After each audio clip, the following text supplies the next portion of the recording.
Hello student, मैं doctor Ajay Kumar Soni, सहायक प्राध्यापक राजनीति विज्ञान, शासकीय मां महामाया महाविद्यालय खड़गवां, जिला कोरिया, छत्तीसगढ़।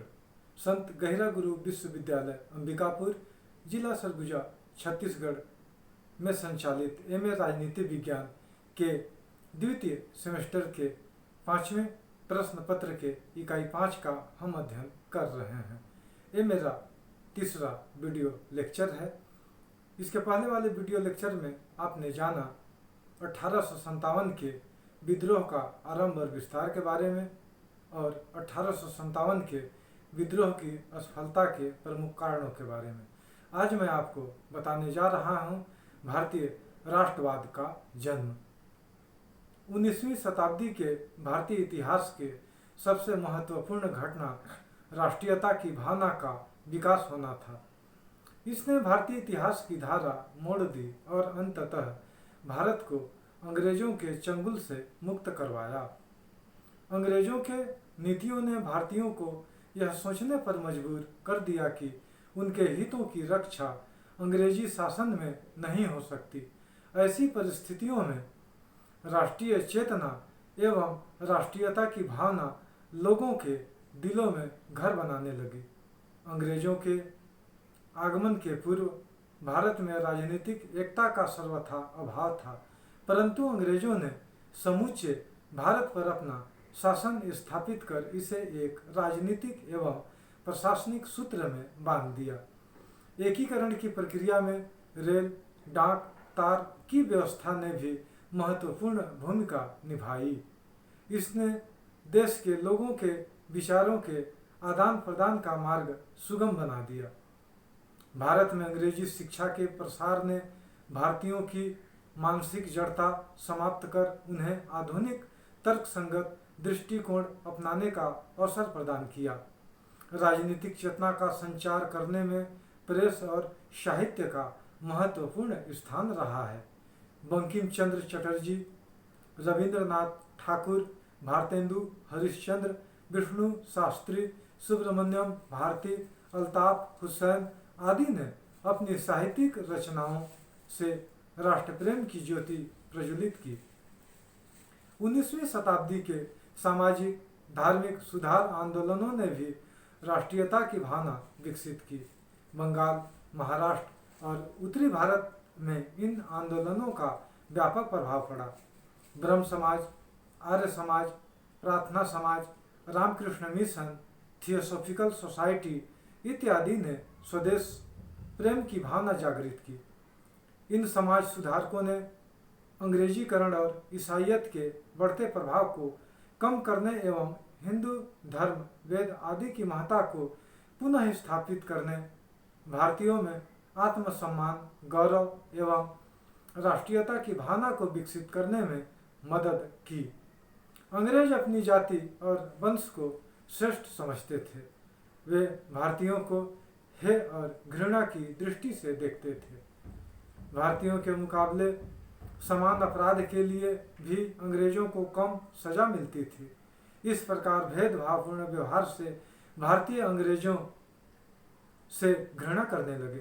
परिणाम स्वरूप भारतीयों के मन में राष्ट्र प्रेम एवं देशभक्ति की भावना जागृत होने लगी। सामाजिक धार्मिक संस्थाओं की तरह कुछ राजनीतिक संगठन भी बने, जिन्होंने अपने अधिकारों की सुरक्षा के लिए संगठित होकर प्रयास किया।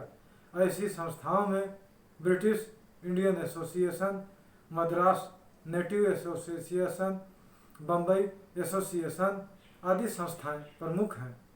इन संस्थाओं द्वारा अंग्रेजी सरकार पर राजनीतिक अधिकारों के लिए दबाव डाला गया।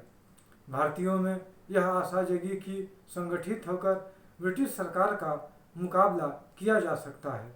इस प्रकार इन संस्थाओं ने भारतीयों के मन में राष्ट्रीयता की भावना को जागृत करने में अपना महत्वपूर्ण योगदान दिया। स्टूडेंट, अब हम लोग भारतीय राष्ट्रीय कांग्रेस की स्थापना के बारे में जानकारी प्राप्त करेंगे।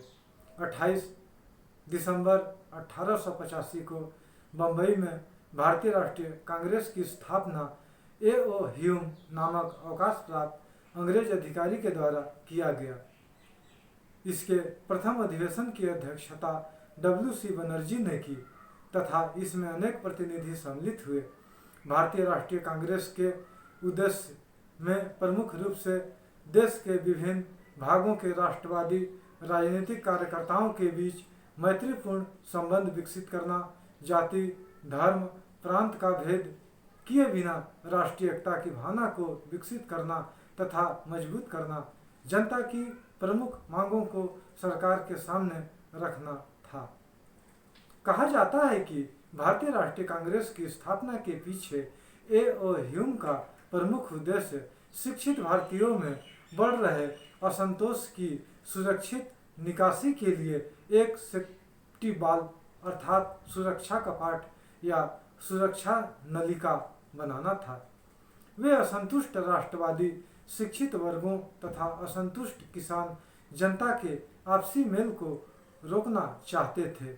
इस प्रकार हम देखते हैं कि जहां ह्यूम ने भारतीय राष्ट्रीय कांग्रेस का उपयोग एक सुरक्षा नलिका के रूप में करना चाहा, वहां कांग्रेस के प्रारंभिक नेताओं ने ह्यूम का उपयोग विद्युत प्रतिरोधक या तड़ित चालक या लाइटनिंग कंडक्टर के रूप में करने की योजना बनाई।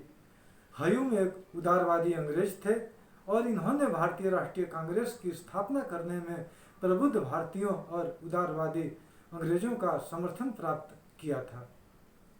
भारतीय राष्ट्रीय कांग्रेस की स्थापना आधुनिक भारत के इतिहास की एक महत्वपूर्ण घटना थी। इसने भारत के साम्राज्यवाद विरोधी स्वतंत्रता संघर्ष को एक नया आयाम प्रदान किया। इसकी स्थापना से 19वीं शताब्दी में राष्ट्रीय राजनीतिक चेतना बहुत तेजी से विकसित हुई और भारत में एक संगठित राष्ट्रीय आंदोलन का आरंभ हुआ।